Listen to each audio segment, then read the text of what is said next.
in England to say the person's dead, I claim their estate. And so they removed his heart. We buried that in St. George's, and his body was smuggled in a vat of rum and put on a ship and taken back to England. Matthew did claim the large estate. What happened? That went wild. I want you to imagine this. These people left England in 1609 in June, and nobody's heard from them. They show up after leaving the area in February 1611. So imagine, and the story they have to tell them. They landed here, right? It was full of water and turtles and fish and cows and eggs. Paradise. So much so, they took water to Jamestown. Fresh water, right? So imagine this story. Well, it went, I don't even know if the millennials have a word for it, but uber viral or viral or whatever that thing happens now. It went crazy, and so crazy that William Shakespeare wrote The Tempest based on William Strachey, who wrote about the Sea Venture wreck. Okay? So we came in 1612 on the Plough. That's really the ship that did it. So we talk about the Sea Venture, we talk about Somers, but the Plough was the first time people actually left anywhere and said, we're going to live in Bermuda. I'm getting to this emancipation part. Don't worry, we're just getting here, right? Don't worry, we're coming. But I'm just telling you, I've got to set this up so you have the foundation for the rest. All right. So 1612, 60 people say, yep, I'm going to go. And so rich people built a ship, said go, and you go. And that's the first time people came to live in Bermuda. And our first governor was with them, Governor Richard Moore. Okay. So 1612, the Plough came, 60 people, first governor. That's the first time people actually left, like to come intentionally live here. So if you want to talk about it, we were discovered by one day Bermudez sometime between 1505 and 1507. We don't know the exact date, but we do know it's not the 1503 that your generation taught my generation. And we know that simply because the two governments, the government of Seville and the government of Bermuda, met, talked, and realized Ace Boy wasn't even in the North Atlantic in 1503. So it couldn't have possibly been 1503. And the best we can say is sometime between 1505 and 1507. I then deleted a slide here that would have showed you the first time we were on a map, which was 1511. So we're going to go with, in the beginning, discovered 1505, 1507, one day Bermudez. Sir George Somers, you could actually forget about in terms of us, because the settlement or the colonization was 1612 with the Plough and Richard Moore. All right. Now, having gotten here in 1612, the Bermuda Company that owned us, and so we were just an asset of a company, told the governor at the time, Daniel Tucker, to go to what they called the Savage Islands, at that point was Bahamas, and bring back cassava, this, and 2 slaves to dive for pearls. Okay? Now, the assumption was that Bermuda was full of oyster beds. Not one found. Not one oyster, not one pearl, nothing. In fact, there's a book called The Failure of Early Bermuda that I read. You might find it interesting because it's pretty cool. But Daniel Tucker himself was our second governor. Okay. So Richard Moore came, and all Richard Moore wanted to do was build forts. I'm getting to emancipation. Tucker was the second. So the very first enslaved people were brought into Bermuda in 1616. One Indian man and one African man. There is a paper that's been written, an academic paper written about these two. So I can tell you a bit about those two. The paper talks about what they might have been thinking as they came over, because the role of water in the African tribes and the role of water in the Indian tribes, and looking at this new star. So there's a lot of information about what those two enslaved people would have been like and might have been thinking as they came across the water. So the very first slaves, one Indian and one African male. The next time, and I've just literally put this here because this story, it's one of those, but there was a notorious Bermudian name, I'll use his own name, Alfred Frith. And he lived out Spithead off Harbor Road, and I mean, a bad one, right? Really bad guy. So one day, he goes out on the White Lion, and his brethren goes out on the Treasurer, who happened to be a Dutch guy, and those two, Frith and the Dutch dude, are big time slave ship robbers. And they go out and find this ship, and they steal their cargo. Happens to be Africans. So, Frith comes home with this cargo and brings them in, and the governor allows them to come in, but does not allow the Africans that are on the Dutch ship, the treasurer. And so the treasurer goes to Jamestown with this, if you will, cargo of Africans who have been enslaved. Those Africans were allowed off by the governor in Jamestown, and those are the very first Africans in North America. So that ship, if these two, and what we did, had the governor in Bermuda taken them, right? And if you want to look this up on your own or Google it, the phrase is, and the Americans, this is a Google thing, 20 odd Negroes, right? So you say, how many? Oh, it's 20 odd, you know, not odd like strange, just quantity. And so that effort, was the first time you had, if you will, slaves that were from Africa because that slave ship had taken and brought here. This book I just put up here because, one, I need to tell you that the brilliant book, right? I don't know if it's online, download. I mean, big enough, it'll keep your door closed in a hurricane. But Michael Jarvis here, I actually met him the other day. He does great work about Bermuda. And this book, when I talked to him about it, he said the publishers wouldn't publish it at first because it wasn't academic enough. He said, I didn't write it for academics. I wrote it for Bermudians because they don't have a whole lot of information about their stuff. And it's an easy read, I'll tell you. Now, Jarvis and the race relations part, I these days talk on the radio a bit, and I just want to say that I haven't had the chance to set up what I would say before this book because we're still in the slave thing, but I'm going to take some time and just talk about this. So we had an agricultural economy, right? But Bermudians, and I'm not even saying just the enslaved African, but Bermudians generally did not like growing tobacco. And so we could not care less about the tobacco. And oftentimes there are lots of letters from the Bermuda company written to Bermudians saying you need to take more care of how you package your tobacco. Because by the time we're getting it, it's mildew, it's this, it's that, it's the other, and we just really didn't care. Now, what also happened, because the Bermuda company owned everything, they passed a law that we could only trade with Bermuda company ships. And so only the company made money. We weren't able to make any money. This got to a point where the settlers, or the Bermudians, because we started calling ourselves Bermudians by 1614, wrote to the king and said, King, we can't take this anymore. We need to expand the economy. We're not making any money. The company is killing us. And you know that the rats anyway. Do something. And so they had a hearing in London and found that the company was a bunch of rats. And the king agreed, dissolved the charter that the company had, and made us colonies of the United Kingdom. So the very first time we became a colony was 1684. Okay, that's when it happened. And in 1684, once we had that freedom to make the money how and when we wanted to, we switched from agriculture to the maritime. And that made the biggest difference in Bermuda's history. It is not, I don't even think international business today doesn't do what switching to a maritime economy did back then. And so what happened, the former enslaved people who were gardening and doing everything around gardening, now were shipbuilders, carpenters, right? Sail makers, sail repairers, sailors. And all of that changed. In addition, on these ships, I put race relations at sea because it is remarkable what happened on these ships.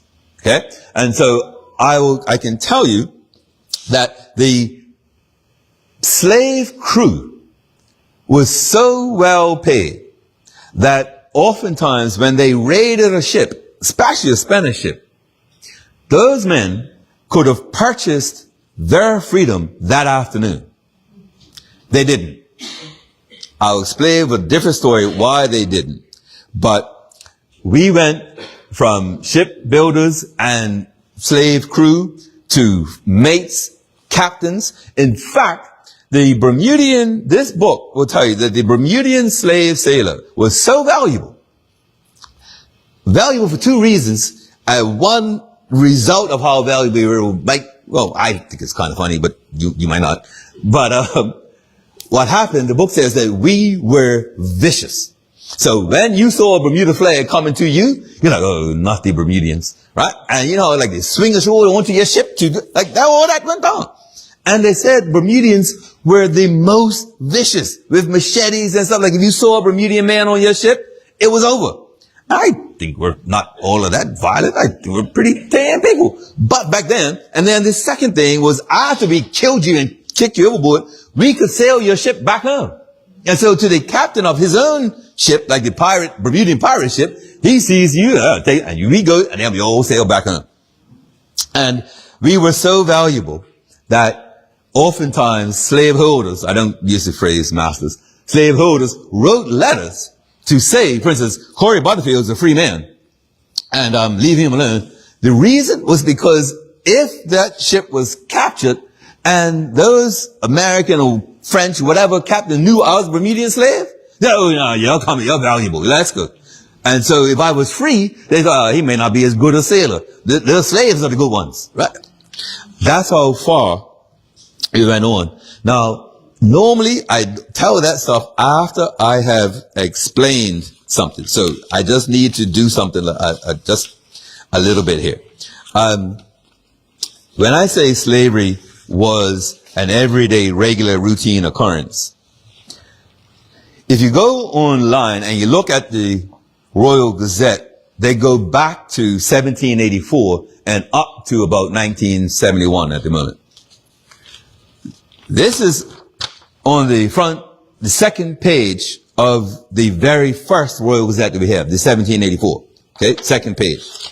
The top is a ship, the Queen Charlotte.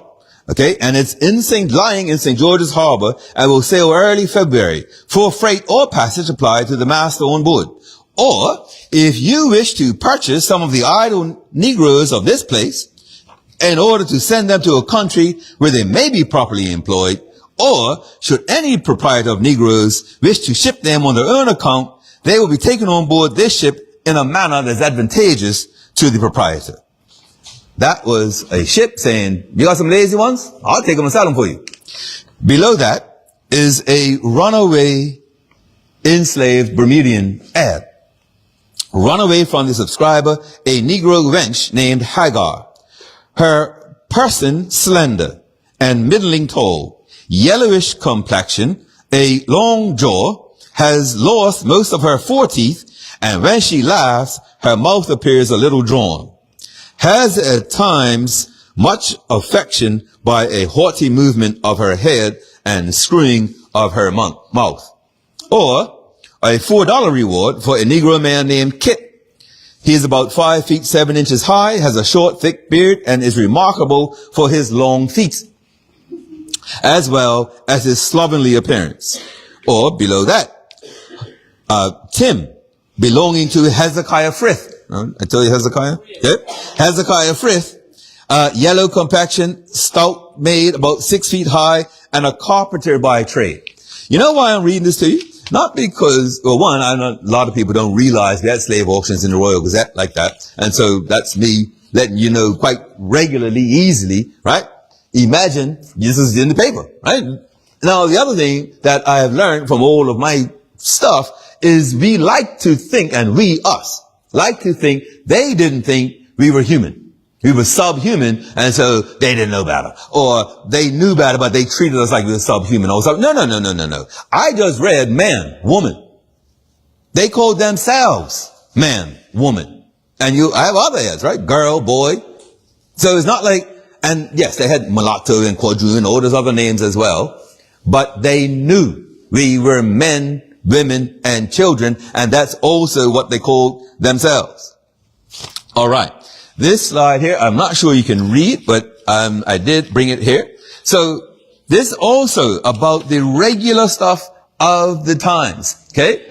This is 1669, justification of slavery. What's happened? Instead of killing people, some very nice people wrote a petition to the governor and said, hey, governor, how about some freedom? You know, like this ain't right. God does not like slavery.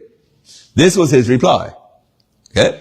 Whereas diverse petitions have been exhibited to me desiring liberty and freedom. The petitioners, ready? They I'll read this sentence. The petitioners not well weighing the just interests of their respected owners and masters to their persons being purchased by them without condition or limitation. Right there, they're saying the people who signed the petition did not take into account that they were purchased without condition. That's what it's saying, right? The interests of their owners and masters. And regarding the great benefit they may be capable of, admitted to a Christian state, so they were baptized. You can read, I can leave it up for you, but the short version here, and I'll leave it a minute, is this. We are enslaved. We write a petition. We don't kill anybody. There's no conspiracies. Not this particular group anyway.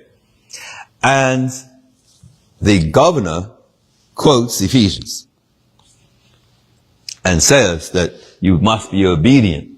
Okay?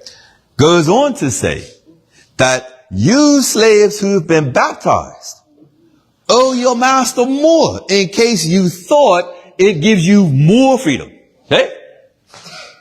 Servants are hereby advised and kings are required those. And such Negroes as formerly or lately have been baptized by several ministers should not thereby think themselves more free from their masters and owners, but rather by the means of being a Christian obliged to a more strict bond. You thought I was lying there. When I said baptized, you thought I was lying. Okay? Right there. You're baptized. You know better and you owe better. Okay? But I'm saying is a regular occurrence because it was. Okay? That's the ones I just read to you. Here's other ones. This is 1797. Okay? You pick up the morning paper, October. Right there. I blew it up right here. A valuable Negro man bred to the carpenter's benefit. Not raised, okay, or trained, right? I talk like that, okay? This one down here, for sale, young Negro wench, a good servant. I'm going to read you one other thing. And this, I had someone else, I didn't read this in a different place. If I say a different place, I mean the radio. But I didn't read it. I had someone else read this. But I'm going to read this to you. This is also from the Gazette. And I'm standing here with the light. It's nice on the page. About the year 1700, a gentleman living in Southampton, his great-grandchild is our neighbor. This is what this says. Told this story. That two slaves were left by a will to him. Their names were Deborah and Isaac. During the period, there was a great scarcity of coffee, and naturally it was very expensive. The question arose as to how to raise the money to send to the West Indies to obtain some coffee. After a good deal of talking, it was decided to send one of these slaves to the West Indies and there dispose of it for a bag of coffee beans. Then came the question of which one to send. Isaac could not possibly be spared, as he did all the chores from calling the master in the morning and carrying him his punch to grinding the corn in the evening. At last, Deborah was sent. After a good deal of weeping and wailing, she was put on a small sloop called the Eagle in care of the captain, Smith by name, and he was to deliver her to the gentleman's agent. The amount realized for the sale of the poor slave was enough to buy a sack of coffee beans, 2 bags of coconuts, 1 jar of tamarinds, and a parrot. When all these things arrived, there was great joy in the house and neighborhood, and it was touch and go if Isaac was going to be seized on as well. That, was messed up as that is, right, is the story being told by the hunter. If the lion told that story, it would be, me and my wife were home one day. We knew the master was in a bad mood because he hadn't had coffee in a while. But did I ever dream that he would take my wife to go send her away to do work? But all I knew is he really wanted coffee. I heard rumors round the switch that they were sending my wife for coffee beans, and I said, no way. The English ain't that. You understand how that story would go on the flip side? You know what I didn't tell you? That story is in the Bermuda Gazette. And right here, this is a heading. You know, it's a sports weather news, okay? The heading is right here. It says, Our Children's page. That story I read you is right here. There's a story for children. That was a true story. But if you wonder how the generational stuff goes and why an 8-year-old looks at an 80-year-old and disrespects him, okay, this is how it happens. And then this is the last one I tell you that I have to show you that's of any real, this is bad. Okay, this is a bad ad. Starting from here down. So someone who was a slaveholder is looking for his 2 enslaved Africans that went out on Boxing Day with the gumbays and he ain't seen them.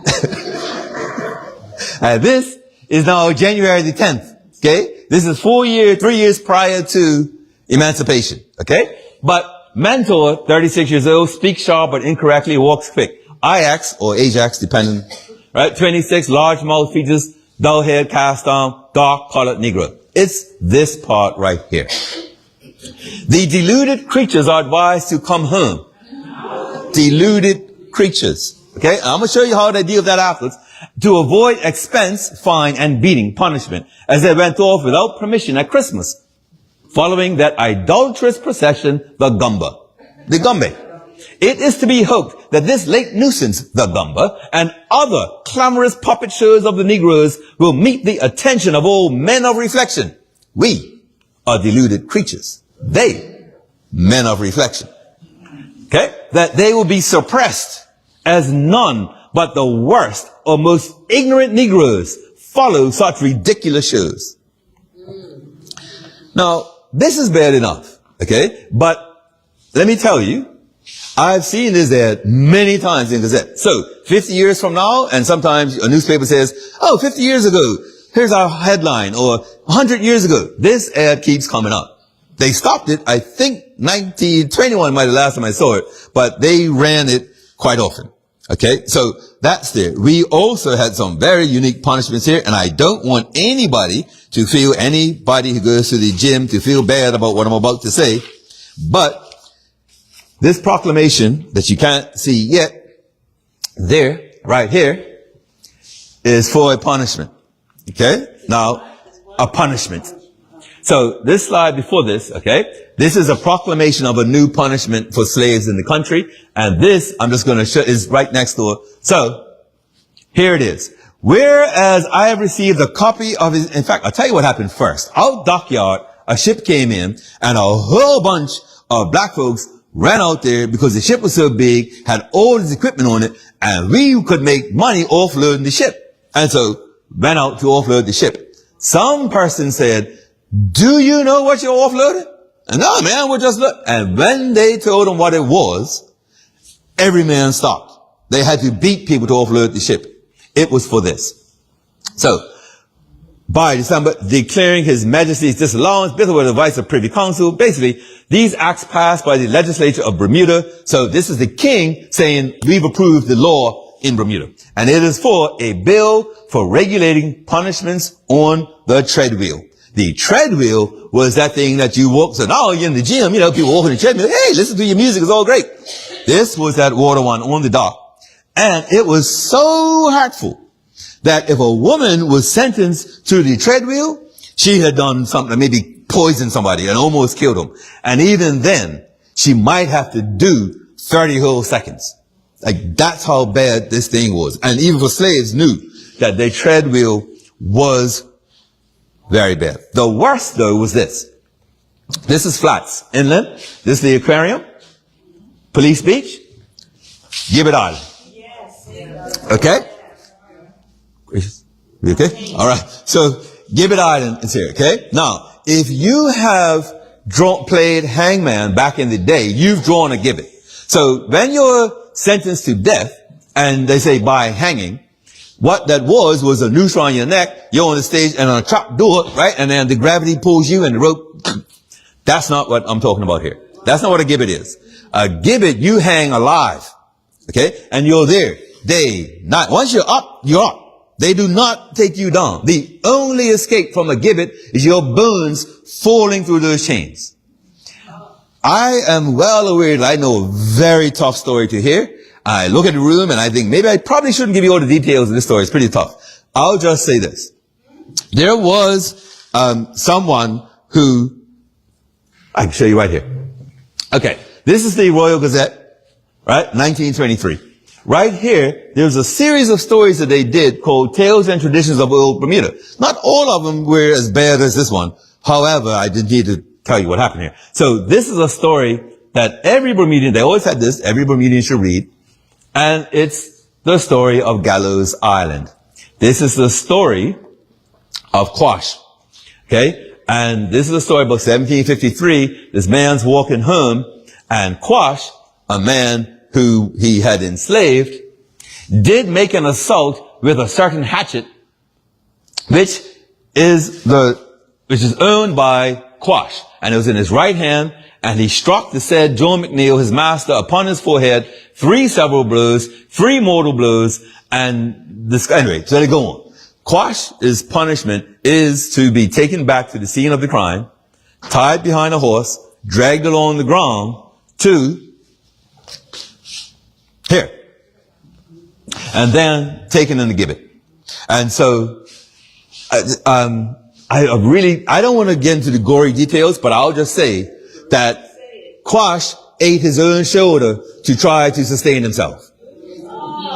Okay, I'll just leave it like that. Now, I tell people also that some American Master's University degree students came in. And they studied Gibbet Island, and the Gibbet had done a ton of research. And what was odd to them was, you know, if you watch those old movies in Europe, outside, before you get to the town, there's a skull or a burn. They say, this is what we deal with robbers, or this is how there's a message. This is how we deal with rapists. They were saying that as high as the Gibbet was on this island, but Flats was not an international port. So this wasn't to tell strangers. It was a message to black Bermudians. That's what these Americans said. Now, there's another thing. I don't think I have it. Yeah. So let me round this thing off with Quash for you. Okay. So that's it, right? That's the island. It goes on here. Okay. And I just want to tell you how they end this article. Okay. They talk about Quash. They say he can only come down with burns and blah, blah, blah, blah, blah, yada, yada, yada.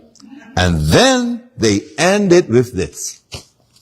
One would have thought the horror of Quash's death would have had the desired effect. The desired effect. Okay? But it had not. Any more. Let me just say something here. I'm well aware, okay, I've been reading this stuff for a few years, and, you know, but I want you to know this is some heavy stuff, okay, and I'm aware that it's heavy. I don't want you to think I'm being light and whatever, okay, so I'm going to say again. One would have thought that the horror of Quash's death would have had the desired effect, but it had not. Any more than the burning of Sarah Bassett 20 years before. Okay? This is front page Royal Gazette. There it is. So why? How is it? Why did it last in such a small population? And why was it here? So I'm going to tell you this here also. 1656. Big conspiracy. And let me just say, we've had a ton of conspiracies, slave conspiracies against the slaveholders in this country.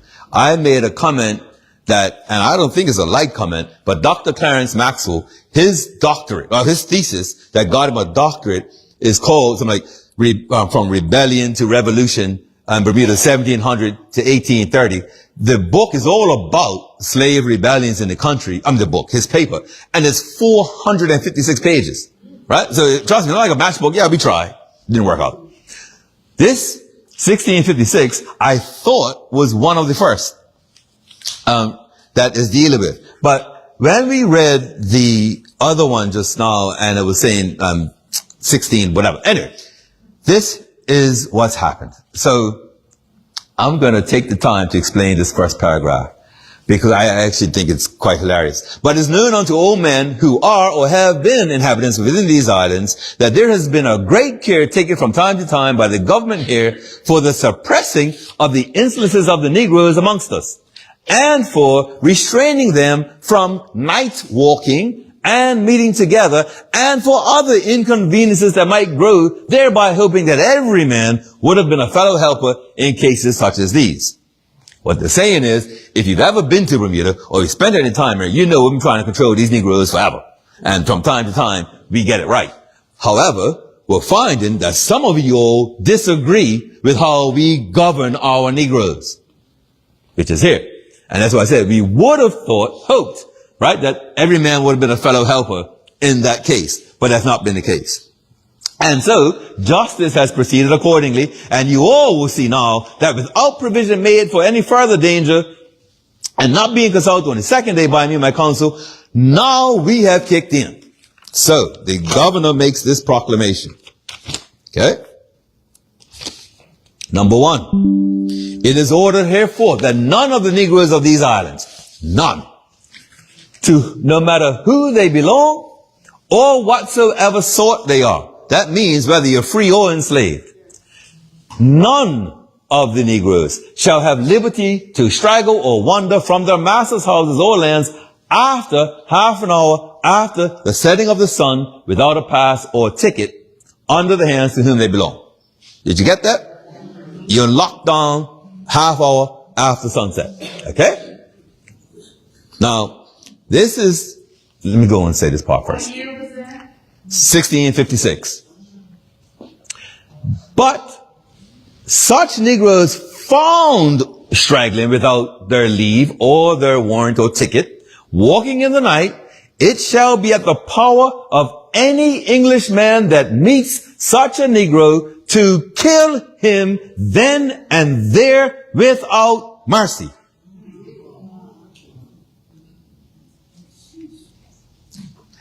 And if any such Negro shall refuse to be apprehended and resist the Englishman, and the Englishman doesn't make a speedy chase to go get the Negro, well, and if that Englishman does not tell the magistrate, then they will forfeit 100 pounds of tobacco.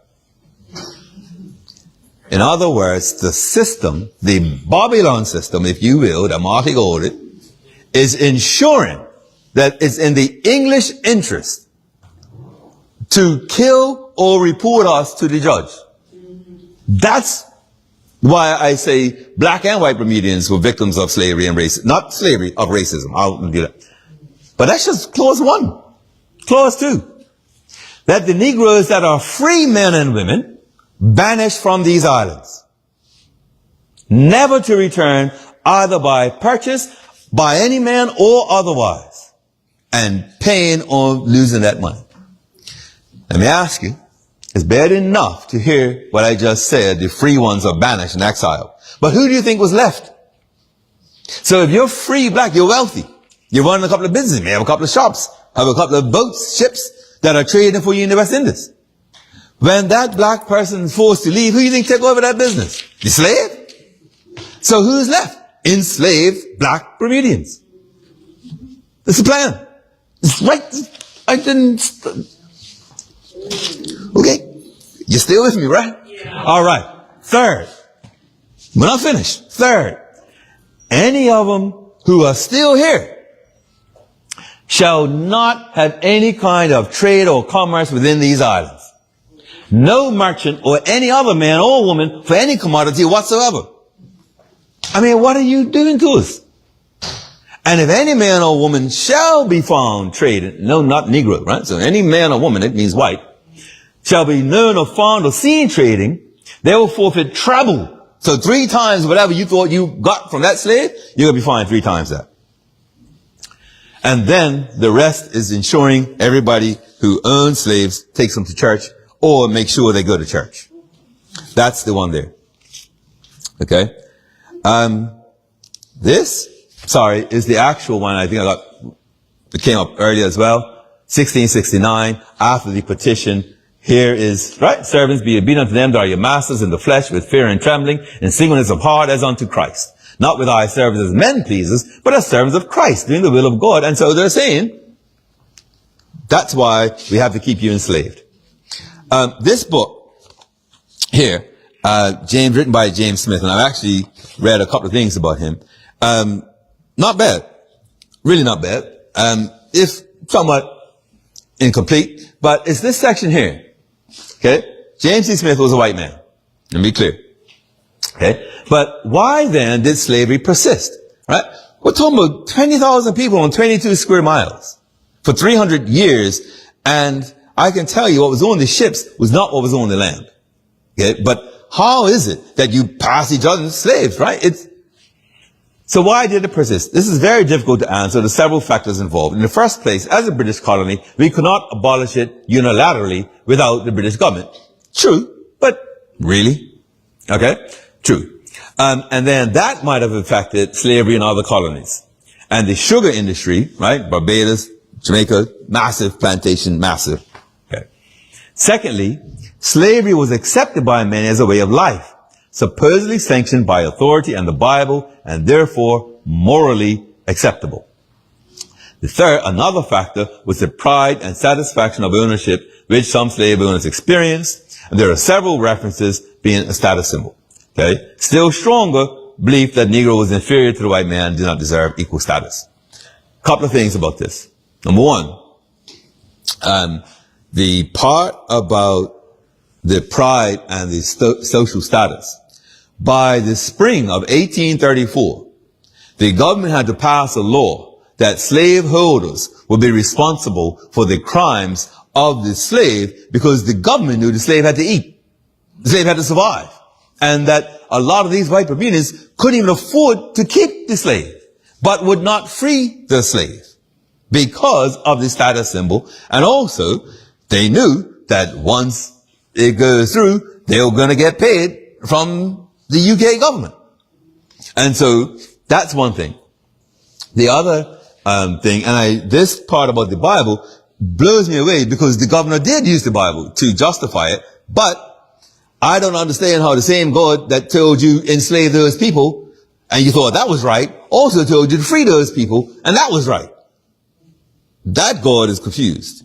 And God's not confused. So you aren't believing in God, right?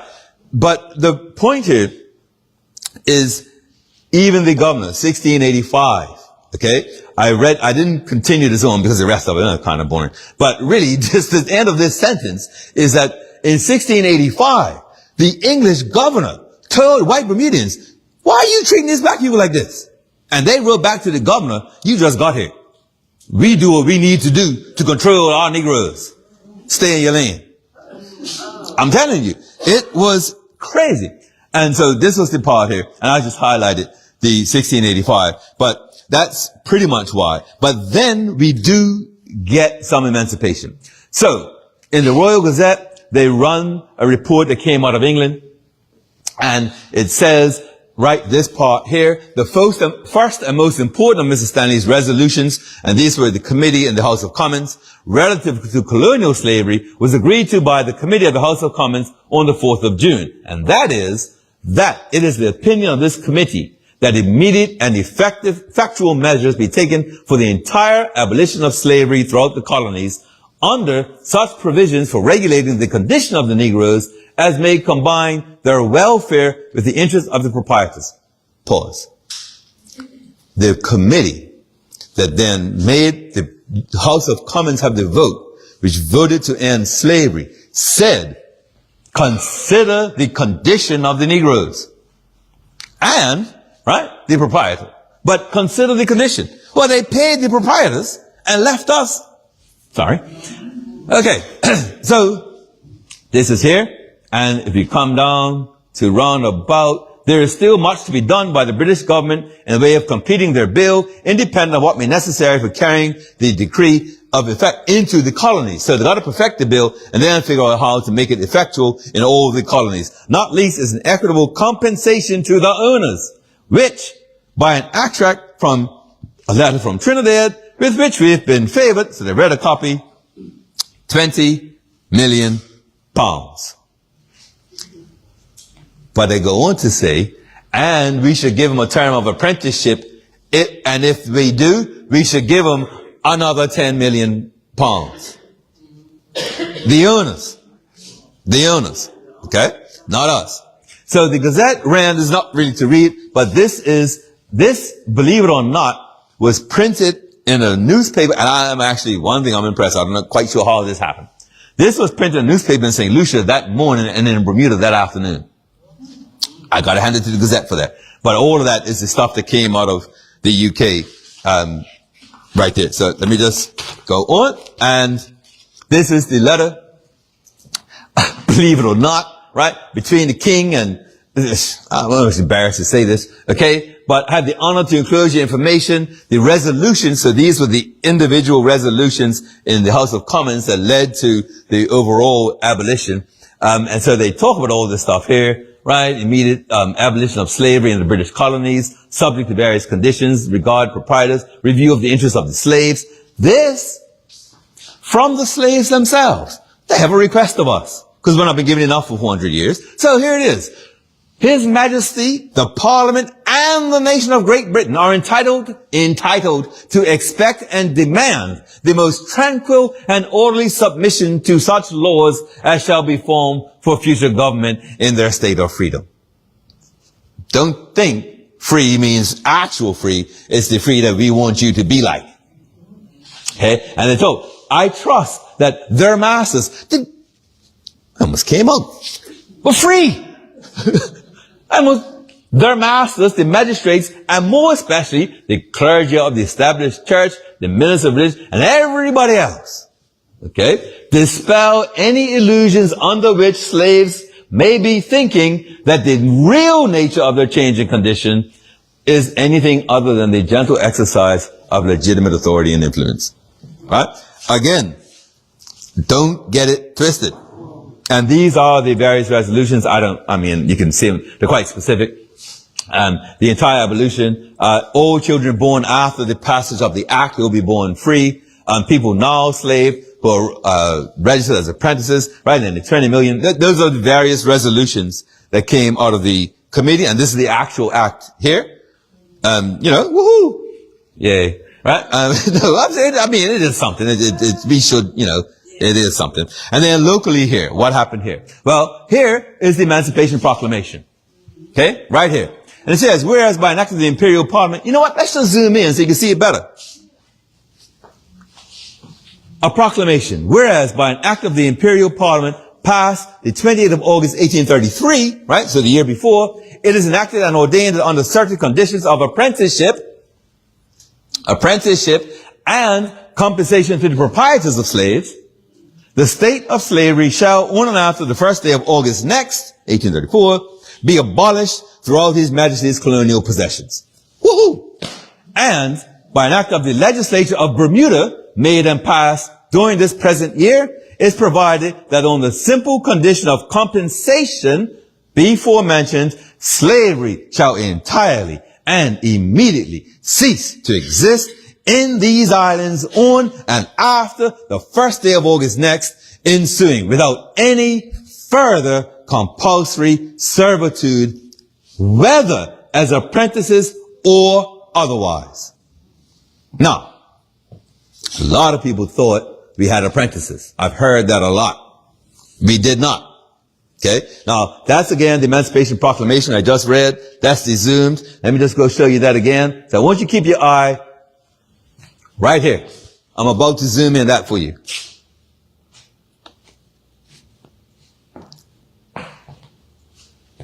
This is the Emancipation Proclamation. Slave auction. Negro woman Ruth, 45 years old. Negro woman Maria, 25. Negro woman Camille, 14. Negro girl Susie, 9. Negro man, 28. A woman, 48. The Emancipation Proclamation is right here. You really had to do this right here? Seriously? What's the message? You see the date. I don't want you to think that on the 1st of January, 1834, people were sitting around going, man, can't wait for this slavery thing. Man, what are we still doing this slavery? They were still selling and buying 2 weeks prior. Nellie Mustin's book, Mind the Onion Seed, has accounts that white Bermudians were selling black Bermudians 3 and 2 days prior to emancipation because American southern plantation owners were paying top price. See, Dr. Eva Hudson made it clear. Bermuda's racism is not imported. She made it clear. I read her argument. I'm going to make the same argument for her later on. But not later on tonight. But I'm just saying, it's clear. It is very, very, very obvious. Okay? And these are the parish councils. Smith Parish Church, there's 3 of them. I think St. George's and maybe Sands. Well, and this talks about all of them. Agree that there'd be no apprenticeship in Bermuda. So there was no apprenticeship. Now, this other last sort of thing I have to show here isn't something that's well known, and I need to, it's closing a gap, and I'm stalling, I ain't gonna lie, I'm here stalling because I've got to tell you this, and I've got to close the gap, and I'm not real comfortable saying it, but I'm gonna say it because it is a slide, I'm not gonna skip it. But, so we had emancipation on the 1st of August, 1834, and as you can see, there were no apprenticeships to be had. However, we did have this. East, West, and Central, between the August 15th and the 31st of December, former slaveholders had the power to and must take their former slaves to the compensation commissioners of compensation, to appraise all persons who were slaves on the 31st of July in the Eastern District within these islands, so St. George's, Hamilton Parish, and Smith's, for the purpose of obtaining their relative value. Imagine you think you're a man August 1st, and one day in October, your former slaveholder says, hey, come with me, I got to go down to the district, and you go there, and 3, because we know who they were, Musson, Trott, and Higgs, and they look at you, and I guess you're, oh, here's a pretty good mason. Oh, he's got 10 fingers, 10 toes. Yeah, okay. How old is he? Yeah, 3,000. Next, right?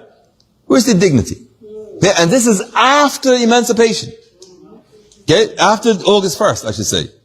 Okay, but that's how they got paid. And the people interested, be prompt to give the valuers the necessary time of judging the comparative value of their former slave. Like I said, the subhuman thing, they call us man, woman, child. They call themselves man, woman, child. There's administrate, like I said, this is papers. This is just administration. Right? This is not, you see no tears. There's no emotional stuff in this stuff. Right? It is what it is. Okay? And so we come to this. In 2018, this is the UK government. Okay? And this is what they did. What happened? Somebody put in what we would call a PADI request. They call Freedom of Information. And these the British government, you're getting tired, right? But the British government then published that answer as something they were proud of. And here's the answer. You asked for the following information. The person wanted to know how much money did the UK government spend paying off the slaveholders. In 1833, Britain used 40% of its national budget to buy freedom for all slaves in the empire. Britain borrowed such a large sum of money for the Slavery Abolition Act that it wasn't paid off until 2014. This means that living British citizens helped pay for the ending of the slave trade with their taxes. I told you they were fools. Okay? This is the tweet. Right here.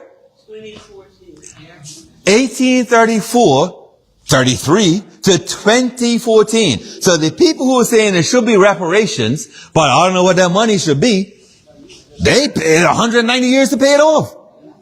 How much money Musk got? Bezos got? Right? I'm not really coming down on the reparation side either way. I'm just letting you see that when you're having those arguments out there, when you're talking to people, they say, well, how much would that be? Well, I don't know. But I'll tell you how long it took them to pay off them. 200 years, thereabouts. Then we had a few small changes in the ads. Okay. So now they want to hire a middle-aged woman as a laundress. Not a Negro woman, not a slave, right? Now it's a middle-aged woman to act as a cook and a house servant, right? Slight subtle change in how, in at least class, a little bit of class. Let's see. Right. Were they still staying on the property of their master? So Musson says in Mind the Onion Seed that day, that the morning of that first Emancipation Day, there were old slave holders trying to negotiate rates with the new slaves, and other slaves like, I ain't getting back there for nothing. So it was some people trying to become their own tradesmen. The slave holder was trying to get the slave, hey man, I mean, we can work out a price, right? I mean, you made all this time, I gave you room and shelter, I can charge you rent now, and all of that was going to, so I don't know the rest. I'm not entirely sure.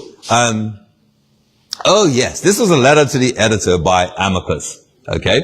And this is February 1834. This is prior to Emancipation. And I just put this in here because it's local reaction. The parish councils, right, this second was dealing with the local reaction to emancipation and the likelihood. So that same Amicus, right, I'm highlighting this here.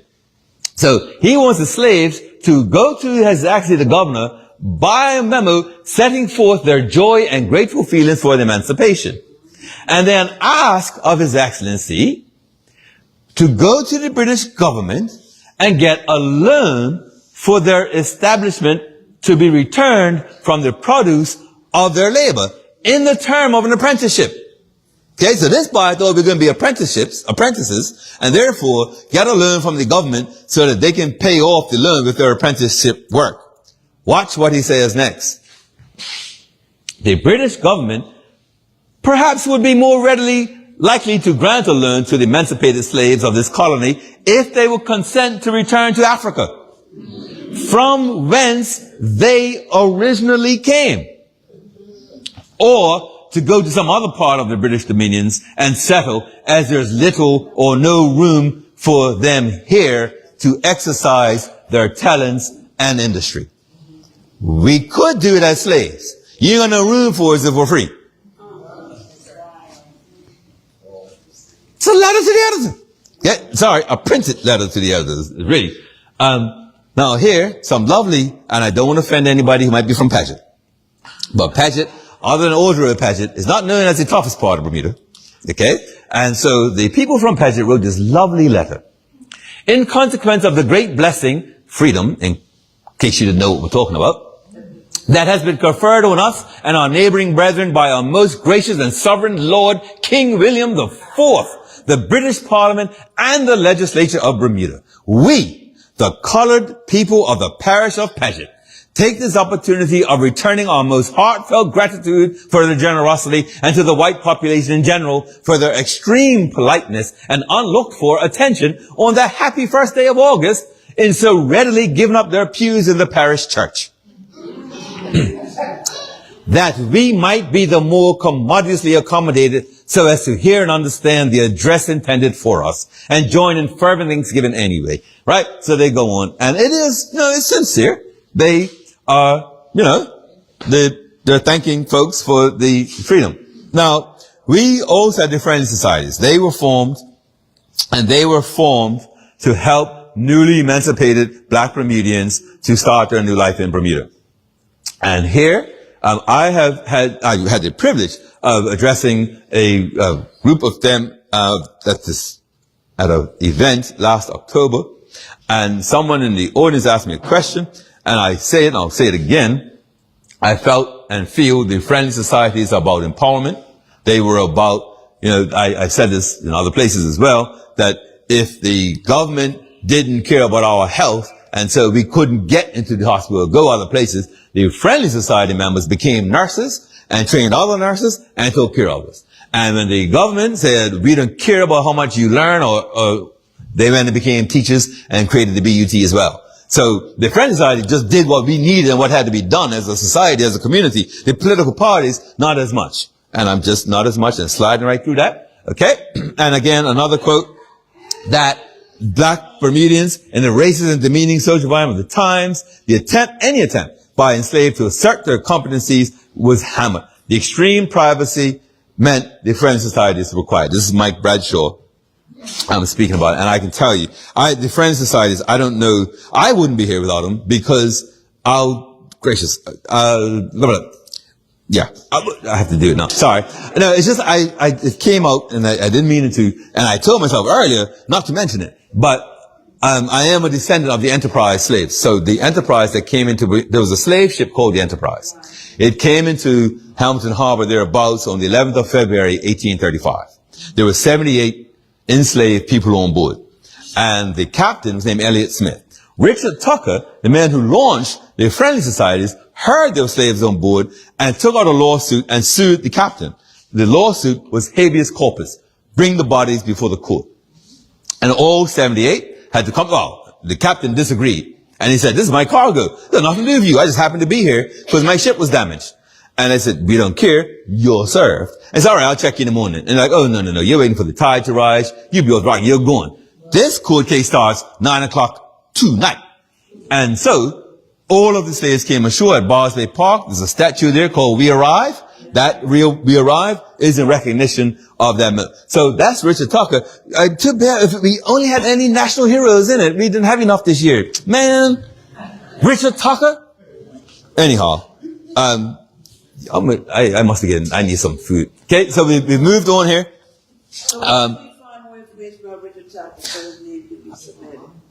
Somebody said there's some Bermuda biographies online. I think the Friendly Societies also have done quite a bit about him. This is 1835 or 6. So the second anniversary of the abolition of slavery.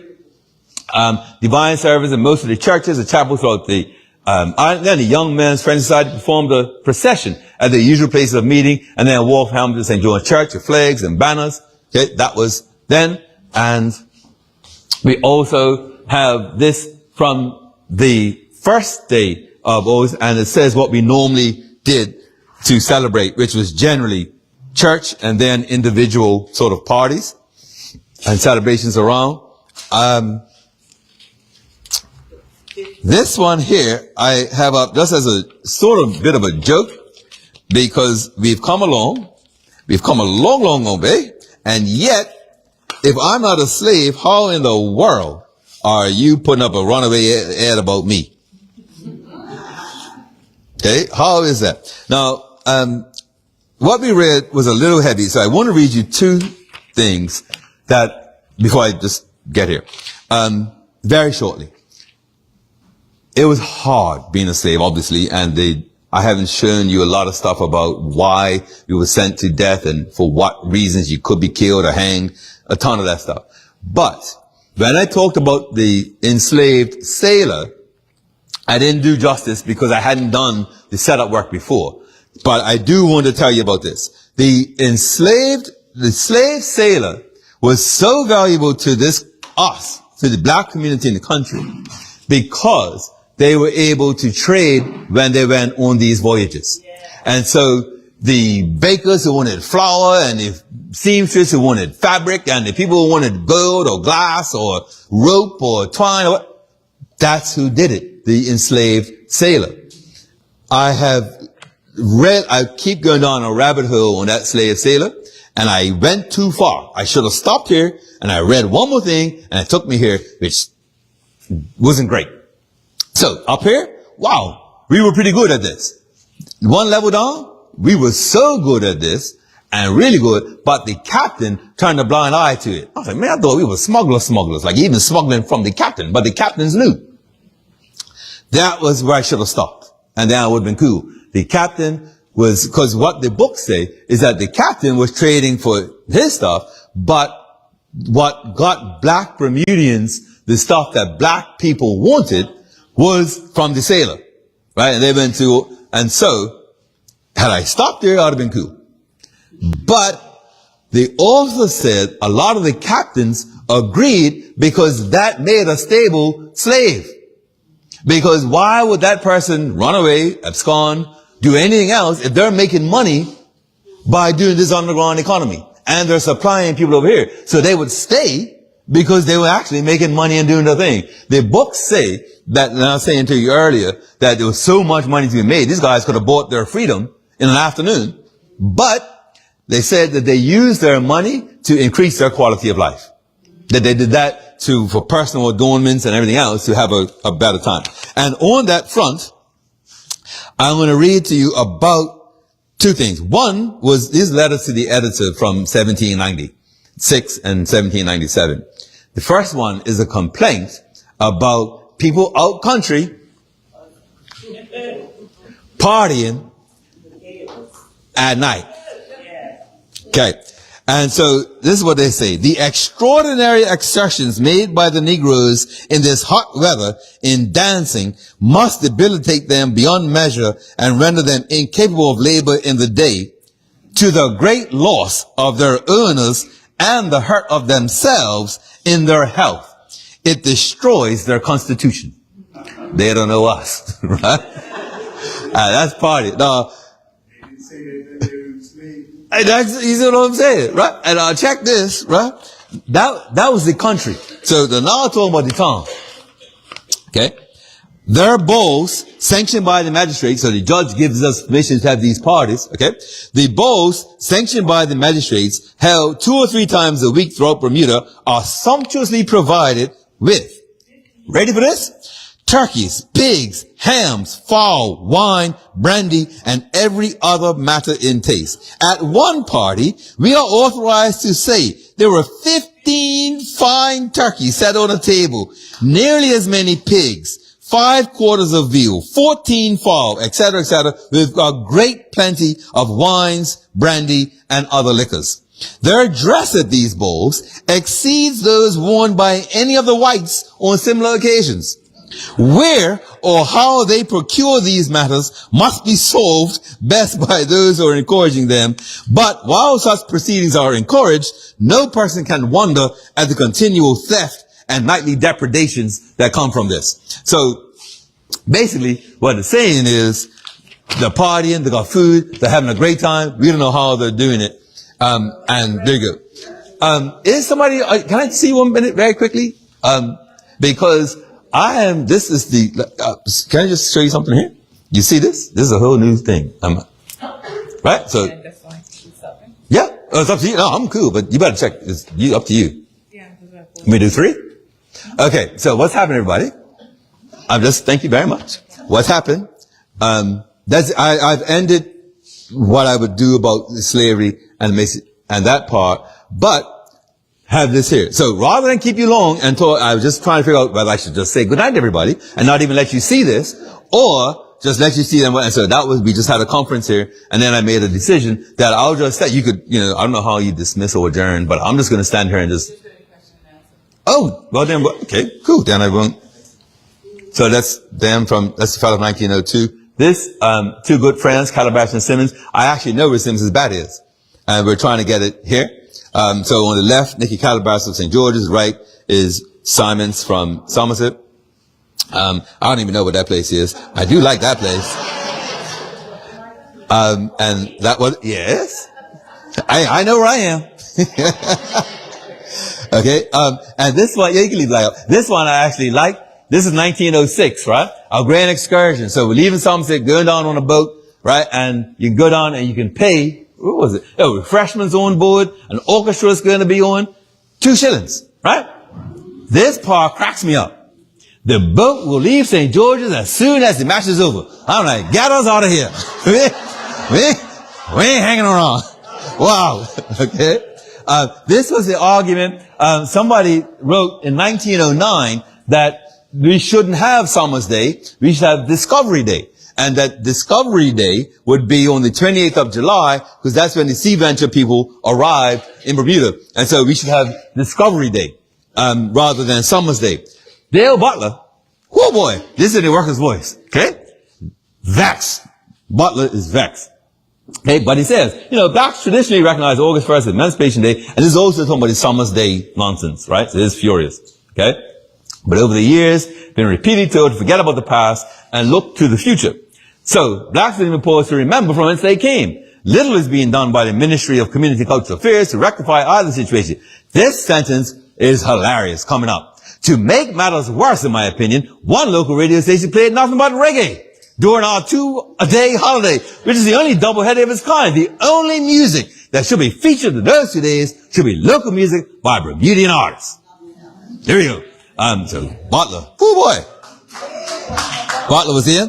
But as you know, we changed Somerset Day to Mary Prince. Okay, and so we have Mary Prince Day now rather than that. This is 1922. The only thing I used to say about this picture was, boy, there's a lot more fabric at Cotton Match than we have these days. Just saying. Just saying. Just saying. It's a lot of fabric. A lot of yardage. Right? Now, we just, this one, because I left this slide in, and for you in the room who suffer from dyslexia, you think blue is actually 2 colors. I said, just say it. So, the next slide, I just wonder, like, who won the 50th anniversary of Cotton Match, right? So, this should be it, I think, 52. Yep, the golden anniversary, right? Right here. Oh, St. George doesn't say, does it? Oh man, let's see what we could find. All right. St. George's wins by 9 wickets in 1952, right? So the official record started at the official records, 1902, 1952. But you see the size of this? This is a fish. Like, this is actually a ray. Like, this is real. This came out of the ocean, right? So I read that story looking for that story. A manta ray. Okay, so that's St. George's. They win, and that's them again by their on their 50th. This I thought was kind of funny. Not funny as ha ha ha, but to take x-rays and to get x-rays by the TB Association, the Cotton Match players started the trend. So I'm like, yeah, they should have done the COVID vaccine trend. How many players would have, no? Okay. I should have kept that one to myself. That's maybe one I shouldn't have said. Then here, this was 1975. You have left to right, Clive Burgess, President of St. George's, Alfred Simmons, past president right here, Warren Simmons, honorable president, and E.T. Richards, closest to me. Okay. 1955, St. George's, majorettes. This is from Fame. By the way, all these pictures are from a Fame magazine. Mr. and Mrs. Archie Miners, 1956 Cup Match. And the pictures of the fellas here, right? Cool cats. Cooling up there. The Fame. We don't have to worry about him, do we? Yeah. No. All right. That's Clarence Parfitt. He's 19. Elmer Champ Hunt. Sorry. I know it was showing this next. That's all. Relax. Champ Hunt. That was 1932. He bowled 3 batsmen in 3 consecutive balls on that Cup Match right there. Then we have this fella here, Clarence Parfitt. He's a 19-year-old. He took 7 wickets for 20 runs in the first innings and 8 wickets for 23 runs in the second innings. We don't need him, right? We don't know. 65. Oh, you knew that? Somebody, 65. Yeah, don't worry about that. Don't worry about that. Right? And then, this magazine covered how we got to today, Percy, my cousin, right? And so this story here is pretty funny, right? But it's about bullying the politicians to tell them we were going to do it anyway. Just a couple of ads here, various times. Thanksgiving, this is on the centennial. So 1934, right? The Friendly Society is having a mass Thanksgiving in St. George's for, Emancipation. You don't need this. But look what happens in the centennial. Right? So here we are. 1934. Okay? We win the century of emancipation. So you all got the 50th of Cup Match, but we win, you see, 10 wickets. How many people play Cup Match? Isn't it 11 on the team? How many 10? And that's the recorder, right? So the recorder, oh my word.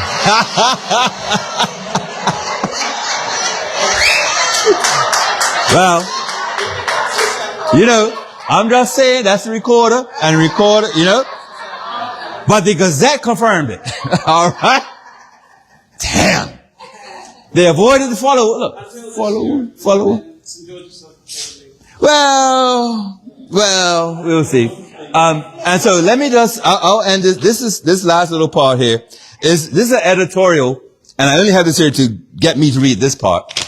This is an editorial from the Recorder newspaper in 1936, and the editor is vexed.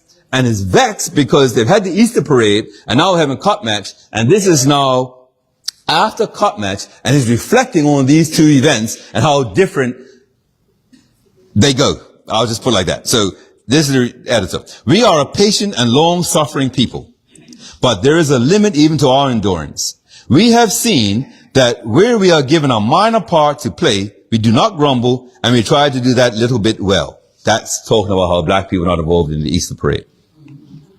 Where, as in the cup match, we play the major role, we try to be the perfect host and leave no stone unturned in order that our guests may thoroughly enjoy themselves.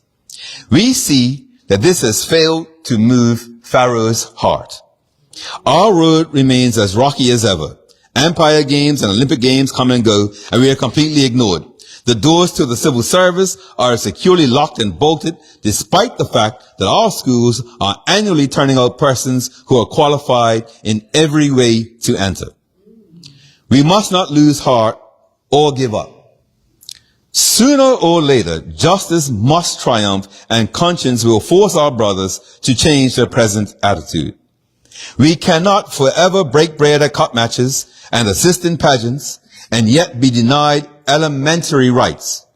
The colony is too small to have divisions. We must cooperate more, and as long as we are willing to meet the other fellow more than halfway, as we are doing at the present, then love's labor will not forever be lost. And the title was Love's Labor is Lost. That was, I think, 1936. I think that was A.B. Place at the Recorder. I think it was Mr. Place. And this is just a light article. I'm not going to read this. I know the time. But somebody wrote in the Workers' Voice why Somerset should go be independence. And Somerset should be independent. And it says, no, it says independence of Somerset would be ideal for Somerset people who are taxed with such great resources and have little representation. Our people would be known as Somerset onions.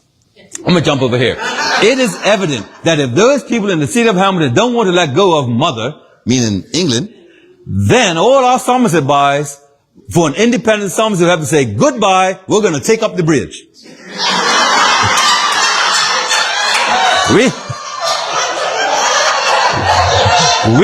We have a police force for internal security, a fort to defend us against external invasions, hotels, a dockyard for industry, and school for the education of our children. Plus, we have low-density living areas. So we, the successionists, say farewell, and may your fate lead you to wherever your fates lead. For our motto will be one nation, Somerset, Somerset for cup match. But seriously, now that we have had our laugh, and the first part of this article is strictly for laughs, we are dead serious about the destiny of our country. When, therefore, shall we begin to prepare our people? When shall we identify the challenge for our youth and get ready for the inevitable? So, that's it. Thank you very much. That's it. That's it.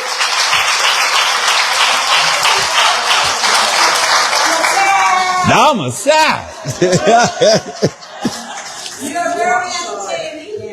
Oh, thank you. Sure. Yep. One question. No.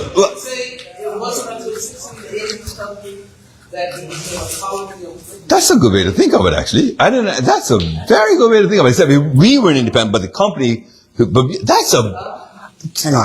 let me just repeat in case you didn't hear that. Well, the question. Repeat the question. The question was: given we became a colony of the United Kingdom in 1684, is it right to say we were independent first?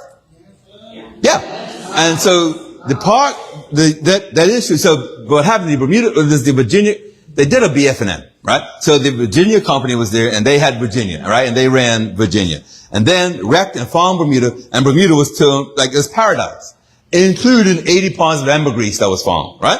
So to them, it was great. Well, the Virginia company owners incorporated the Bermuda company, right? They then put all their shares over there and kept selling shares in the Virginia company. People thought Virginia company included Bermuda too.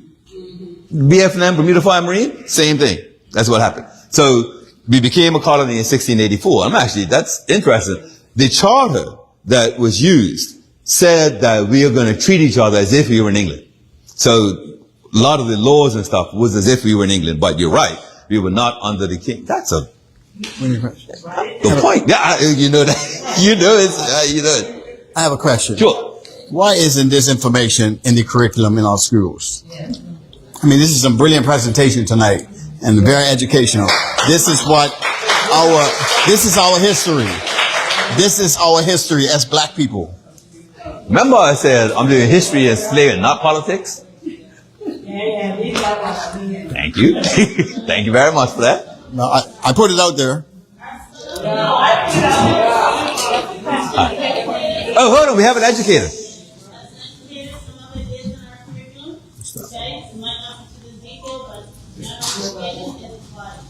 Thank you. Repeat that. For those that are watching. Yep, for those that are watching, we did hear from an educator that's in the room that said a lot of the information today is in the curriculum, not to this level of detail, but the general information is included.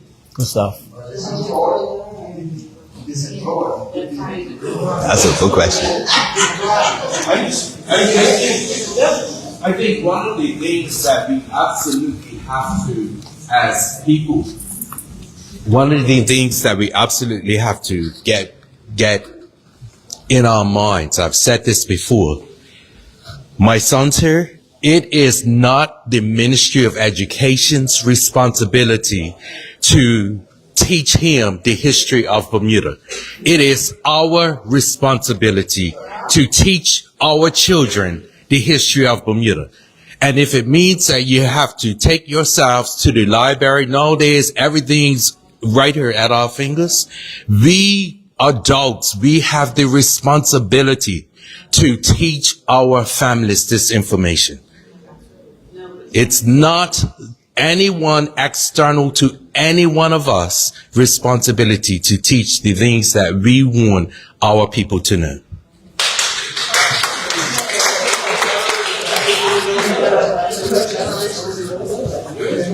Absolutely right. Absolutely. I just want to say with response to that, it's easy for you to say as a responsible parent. Many of us do not have the ability. Many of us have come through a different path, and we are not the people we were yesterday. So yes, it has to come where all of our children must go, and that's through the school system.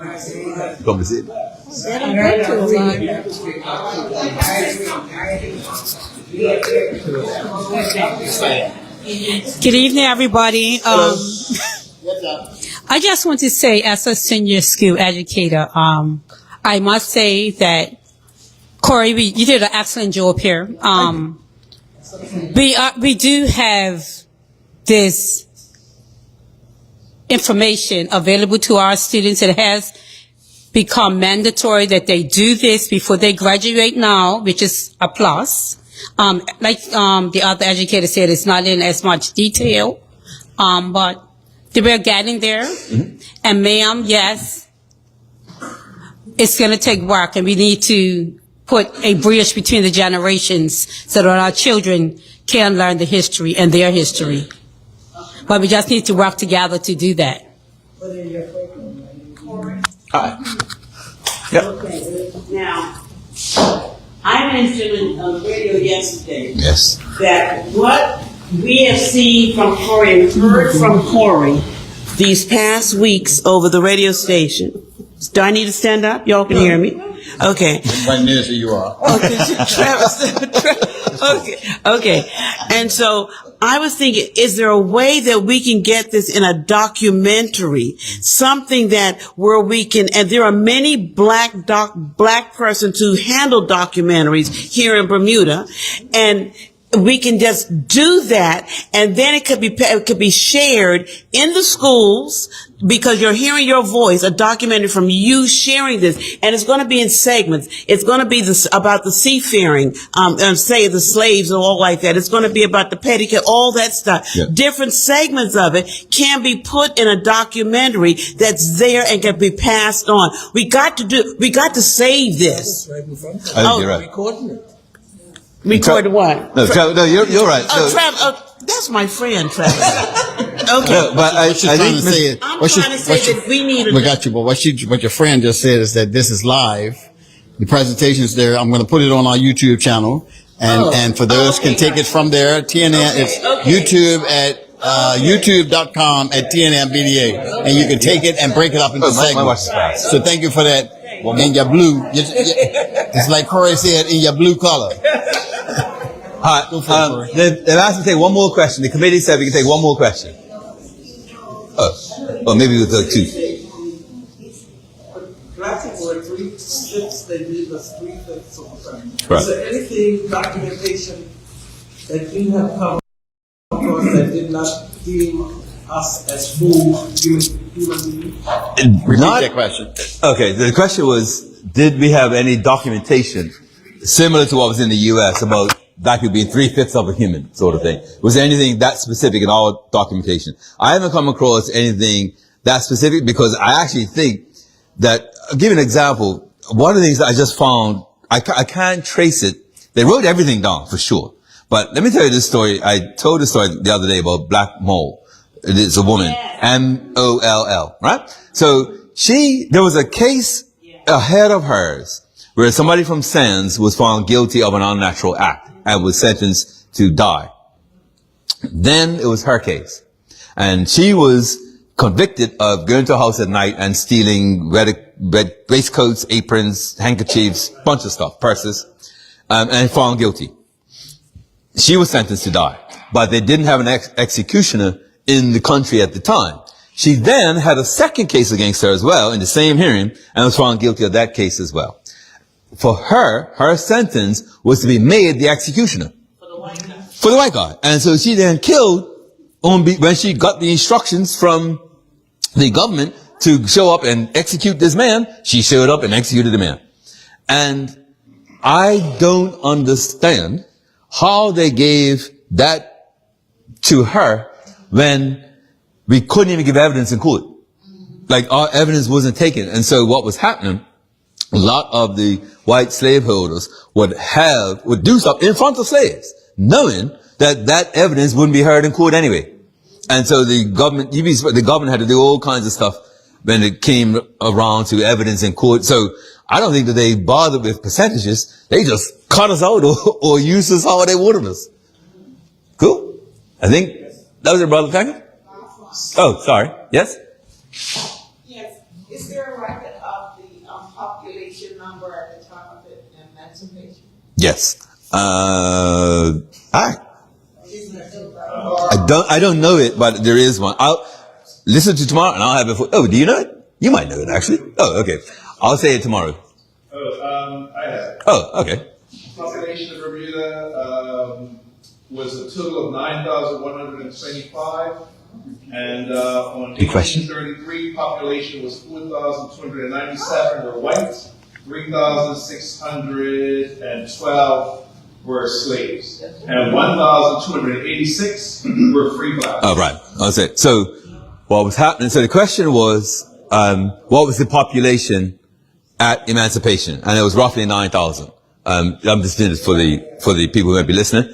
There was so many other things. Oh, right. One of the interesting things I read that I had to get my head around, because quite often they would make free black people leave Bermuda, like often, just get out, and would leave the enslaved, right? So the generational wealth that would have been built up by those people hiring black people and training black people, and right? That's just gone. And so one of the things that I say about all of this stuff is the power of I didn't know, right? And so if you are told to a white person, friend or enemy, and this stuff comes up, you've got to be a psychopath to not have some sympathy for the story, right? To not realize, and I've said to people, if the government isn't proactive, if the country isn't proactive, then we'll be the first country in the world where slavery and colonialism just dissolved away and we were all perfect.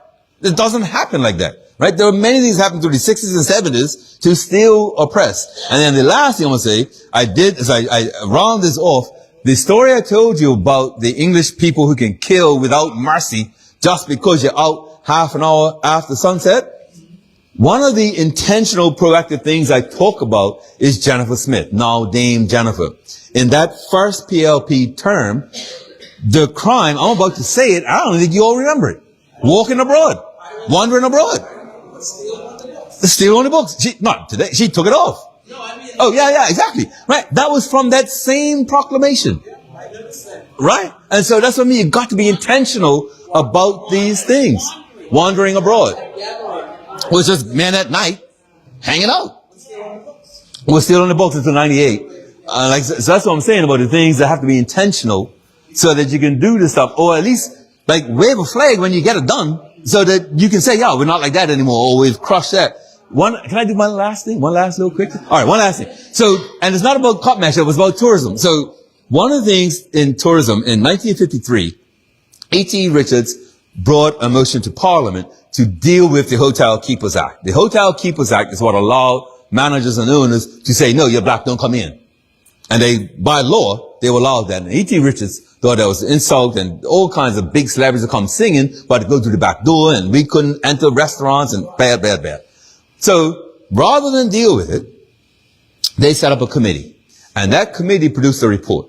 And the report included a message from the Trade Development Board. At the time, the Trade Development Board ran things. Like, it was about tourism and money, but how your grass had to be cut, the color of your house, the length of your shorts, whether you wear a bikini or not, how large your bike was, always the Trade Development Board. Okay? Not the police. So the Trade Development Board said, if we do away with this Hotel Keepers Act, we will undermine decades of the white aesthetic that we have spent decades building up. Okay? And so you think, wait a minute, what? Like Bermuda's society was built along what the Trade Development Board thought white elite Americans wanted. And so said, we can't make this change. Jack Tucker came out and said, the fastest way to starvation would be for us to give our guests something that they're not expecting. They're expecting exactly what they find and exactly what they have at home. That's how our society was managed. That was exactly... Okay, but let me round it off. So that was rude. Boy, that was rude. That was really rude. So that was 1955, right? And wow. And 2016, okay? So 2015, we had Carnival. And Carnival has one event called Juve. And Juve starts at like 3 in the morning and ends at like noon or something like that. 9 o'clock, okay? There was no license in the country to serve or sell alcohol at 3 o'clock in the morning. Right? You stopped at 3.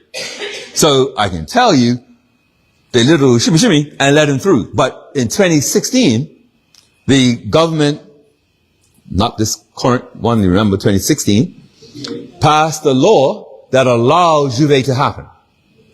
That right there, that law was, as far as I can find, the very first law about tourism that we actually changed for the black culture.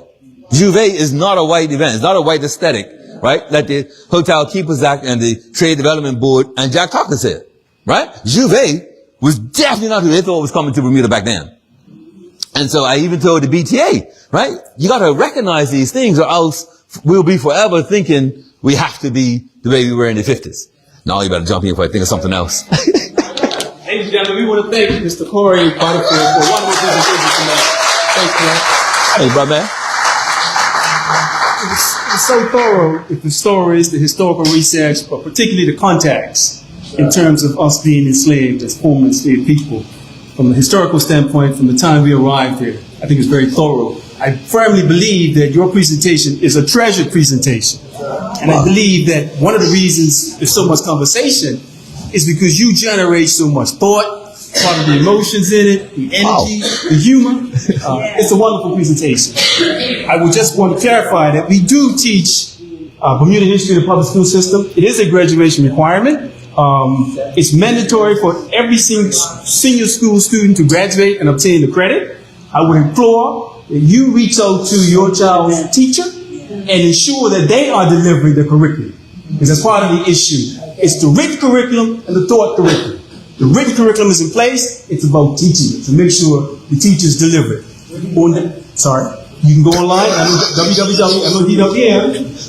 You can download the curriculum and see what's on charts. But Corey, This is a rude front line, buddy. You got a rude front line here. okay, just over here. We want to thank you again thank you, for a brother. Thank wonderful presentation. I want to say that I would like to say too, it's my personal view that the research that you've done can be used for the argument for reparations from a historical standpoint. You're right. That's really what's going to be necessary. Yeah. So I'm sure that they'll be looking out for you. Bro. Yeah, man. Definitely. Thanks Thank you. Thank you very much. Mr. President? Yeah. Okay. Sorry? So I'll let the president come and make. Mr. President Scott? Gotcha. One thing that I also, good evening everyone. One thing that I also wanted to mention is that both clubs are making a concerted effort to provide presentations like this going forward, because we recognize that years going by, this hasn't been, it hasn't really been in before. So what we're trying to do, guys, is really, I put my hand up and recognize that we need to do this outside of just the Cotnet's time, but we're starting something. So I would just like to encourage you to spread the word and say, you know what, not to get a plug for Somerset. I mean, really, this information, no, seriously, this information needs to be in discussions in everyone's households, you guys. These next Thursday and Friday will be a battle, but this type of information has to be in conversations in our households, right? But we're doing our part. We're doing our part, as small as it may seem. We're taking, as they say, sometimes they gotta throw before you walk. Yeah, man.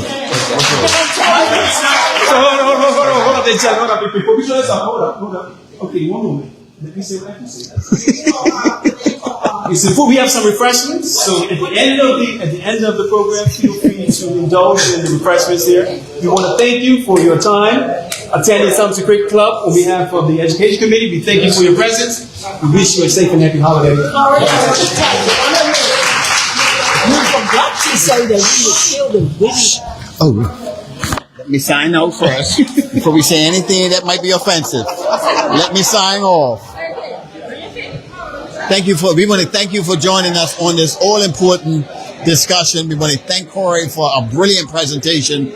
And this discussion will be on the YouTube channel, TNN's YouTube channel, which is youtube.com at TNNBDA. Corey, thank you. Yeah, man. Thank you. I'm glad you're sharing in the community. We need you. We need you. Bermuda, have a good evening.